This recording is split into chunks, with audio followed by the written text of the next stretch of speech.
Now we'll describe both the external cephalic version in case of a breech presentation and also the vaginal delivery for a breech baby.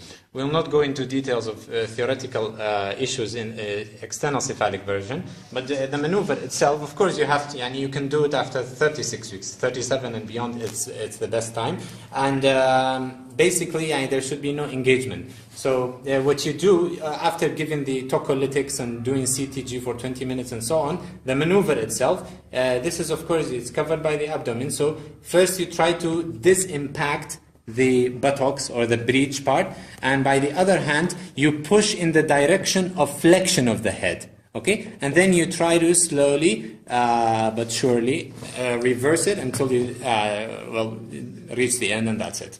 So after that you have to again monitor by doing CTG, by doing pervaginal examination and keeping the patient for 2 hours to make sure that there are no complications. Okay.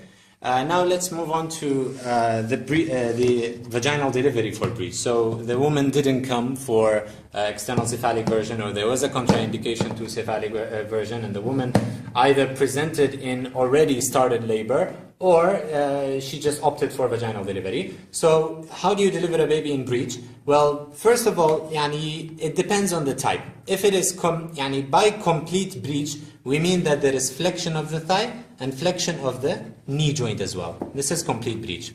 In the frank breech, it means there is flexion of the thigh, but there is extension of the knee.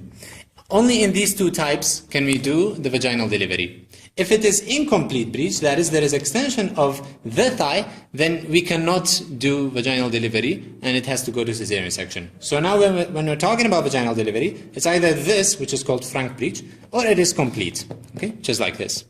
All right. So first you wait when the vaginal delivery starts, when the labor starts. You wait. You do nothing. This is called hands-off procedure. So my hands are in, but hands off. You wait until the buttocks and the anus and these things appear. Okay. Now, if it was already a complete breech, that means that the legs would be like this. So again, you take your hands off until all of these things come out. Because it's already like this, it will easily come out. So. But let's assume that it's not complete breech. Let's assume that it is frank breech. So you've waited, hands-off procedure, until the buttocks and the anus appear. Now the legs are not coming.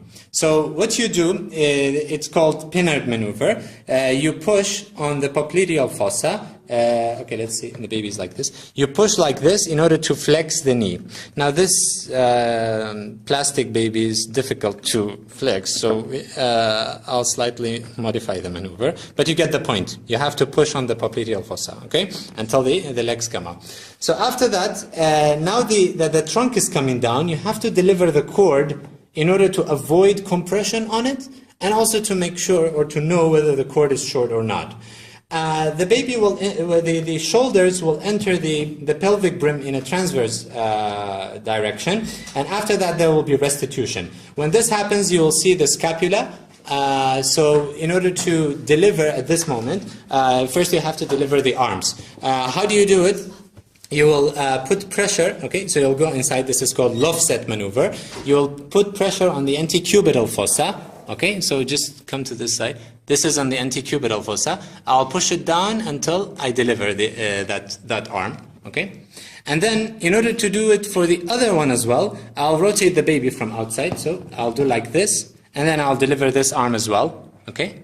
So I'm doing it like this, and then I'll rotate the baby as well until it further comes down until I see the hairline, okay, the posterior hairline.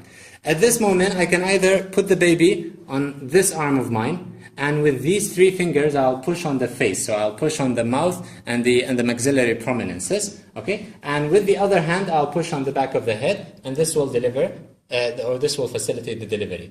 Another way is when the baby comes to this position and I can see the posterior hairline, I can put a towel underneath the baby and deliver by forceps on both sides. I think Wrigley forceps or something.